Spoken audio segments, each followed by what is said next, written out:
오늘은 중년시대 자녀와 아내에 대해서 한번 살펴볼 거예요. 우리들은 보통 100년시대라고 말을 합니다. 그런데 이걸 연령대별로 나눠서 우리나라는 보통 40세에서 60세를 중년이라고 보통 얘기를 하죠. 그 이후를 노년이라고 하고 40대 이전을 청년으로 보통 분류를 합니다. 그런데 2015년에 유엔에서 아주 놀라운 발표를 하게 됩니다.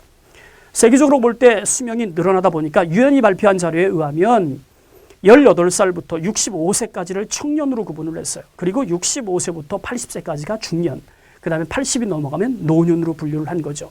유엔의 잣대 들이댄 한국의 중년은 청년의 인생을 사는 거다라고 볼 수 있겠습니다. 남편들에게는 섭섭한 얘기지만 중년 이후 거의 모든 아내들의 로망은 땡땡이다. 저 가로 안에 뭐가 들어가면 좋을까요? 대부분의 우리 중년 부인들이 그걸 맞추던데 정답은 이겁니다. 남편은 건강하되 집에는 없는 것이다. 일본의 유명한 작가 기와기타 요시노리가 중년 수업에서 이렇게 밝혔죠. 10분 공감을 합니다. 연수원에 생활을 많이 해요. 그러다 보니까 어느 날 우리 교육생이 질문을 하는 거예요. 강사님, 연수원에 있다 보면 집에 못 돌아가시는 날이 많죠? 그래서 예, 그렇습니다. 그랬더니 대뜸 하신다는 소리가 그러면 사모님께서 좋아하시겠네요? 이렇게 묻는 거예요. 그래서 제가 왜 좋아하죠? 남편이 안 들어가는데? 그랬더니 그분이 하시는 말씀이 이거예요. 우리 정도 나이가 되면 남편이 적당히 안 돌아주는 게 행복이다. 이런 말을 하더라고요. 이 방송을 듣고 계신 여러분 공감하십니까? 사실은 이 말을 하고 있는 중년인 저는 굉장히 씁쓸합니다. 하지만 그게 현실인 거예요. 돈을 벌어들입니다. 열심히 나가서 땀 흘려서 일을 하죠. 그런데 그 벌어들인 돈을 집에 쌓아놓는 건 아니에요. 하지만 그걸 가지고 가계 경제를 꾸리죠.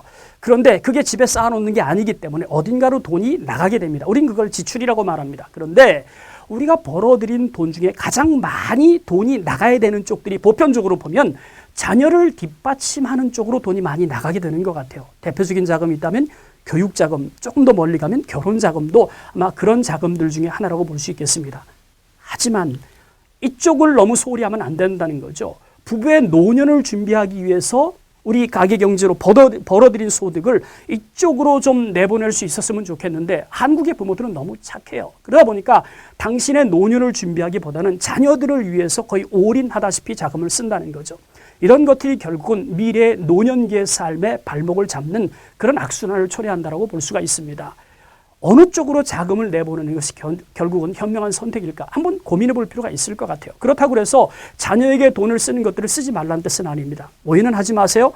적어도 노후를 준비하기 위한 쪽으로 일정 부분의 돈을 지출해 줘야 되는데 그런 쪽을 먹고 살기 힘들다는 이유로 자녀 뒷받침하기도 힘들다는 이유로 노년기의 부부를 위한 준비를 하지 않는다면 이건 굉장히 위험성이 크다는 것들을 말씀드리고 싶었던 거예요. 절대로 잊지 말 것은 자녀가 부모의 인생을 대신 살아줄 수 없다는 거죠. 그리고 또 하나 자녀를 사랑한다면 정말로 사랑한다면 적어도 경제적인 관점에서만큼은 부모 자식 간의 거리를 둘 필요가 있겠다 싶은 거예요. 그렇지 않으면 결국은 모든 것들을 다 누가 써야 되냐면 결국은 부모 자신이 오랫동안 살아야 되는 노년기에 힘들고 어려운 삶을 살아갈 수밖에 없는 구조에 노출된 게 지금 현재 우리의 현실인 거죠. 절대로 잊지 않았으면 좋겠습니다. 두 번째 시간이 벌써 끝났네요. 세 번째 시간에는 핏줄이란 이름을 가진 빨대, 좀 거친 이름이긴 하지만 그런 내용으로 말씀을 좀 드리도록 하겠습니다. 고맙습니다. 다음 시간에 뵙겠습니다.